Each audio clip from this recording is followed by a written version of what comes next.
ఆదిలాబాద్ పట్టణంలో పలు వార్డుల్లో బీజేపీ ఎంపీ అభ్యర్థి గోడెం నగేష్ కోసం ఎమ్మెల్యే పాయల్ శంకర్ విస్తృతంగా ప్రచారం చేశారు.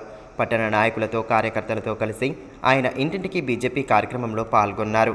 ఈ సందర్భంగా ఆయన మాట్లాడుతూ, నరేంద్ర మోదీ గారు కేవలం భారతదేశానికే నాయకుడు కాదు, ఆయన ప్రపంచ దేశాలకు నాయకుడని అన్నారు. కరోనా సమయంలో భారతదేశంలో కరోనాను అరికట్టడమే కాకుండా ప్రపంచ దేశాలకు కూడా సహాయం చేసిన ఘనత మన భారతదేశానిదని, ఇది కేవలం నరేంద్ర మోదీ గారితోనే సాధ్యమైందని ఆయన అన్నారు.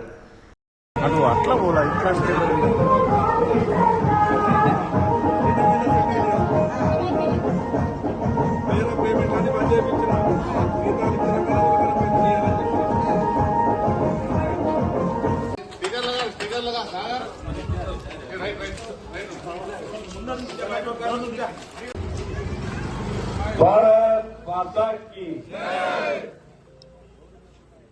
మూడవసారి దేశ ప్రధానమంత్రిగా నరేంద్ర మోడీ గారు కావాలని ఏ ఇంటికి వెళ్ళినా కూడా ఓటరు మహాశయులంతా మేము నరేంద్ర మోడీ గారికి ఓటేస్తాం, నరేంద్ర మోడీ గారి పరిపాలనే కావాలి, 10 సంవత్సరాలు దేశాన్ని సురక్షితంగా ఉంచడమే కాకుండా ఈ భారతదేశం యొక్క కీర్తి ప్రతిష్టలను ప్రపంచానికి చాటి చెప్పినటువంటి మహానాయకుడు మేము నరేంద్ర మోడీ గారికి తప్ప ఎవరికి ఓటేయమనే విధంగా ఈరోజు ప్రజలంతా ముందుకొచ్చి మాట్లాడుతూ ఉన్నారు.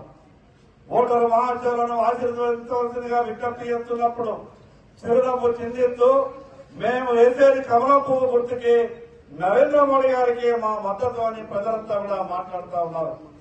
ఈ సందర్భంగా ఆదిలాబాద్ పార్లమెంటు పరిధిలో ఉన్నటువంటి ప్రజలందరికీ విజ్ఞప్తి చేస్తున్నా, 10 సంవత్సరాలు గొప్ప పరిపాలన అందించి కరోనా సమయంలో దేశ ప్రజల ప్రాణాలను కాపాడి ఈ రోజు భారతదేశం ప్రపంచానికి నాయకత్వం వహించే లక్షణాలు ఉన్నాయని, నరేంద్ర మోడీ గారు దేశ నాయకుడు కాదు, ప్రపంచానికి నాయకత్వం వహించే మనిషిని ప్రపంచ దేశాలన్నీ కూడా ఈరోజు మాట్లాడుతూ ఉన్నాయి.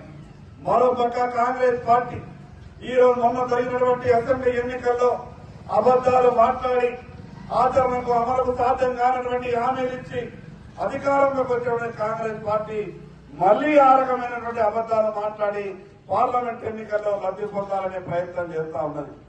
ఈ సందర్భంగా ప్రజలందరికీ విజ్ఞప్తి చేస్తున్నా, 500 సంవత్సరాలుగా పరిష్కారం కానటువంటి రామ మందిర అనే సమస్య కావచ్చు, అదేవిధంగా ఆర్టికల్ 370 కావచ్చు, ఈ రోజు ఈ దేశంలో ఎవరు కూడా ఊహించని విధంగా ఎన్నో సమస్యలను పరిష్కారం చేసినటువంటి నరేంద్ర మోడీ గారికి మద్దతు ఇవ్వాల్సిన అవసరం ఉంది.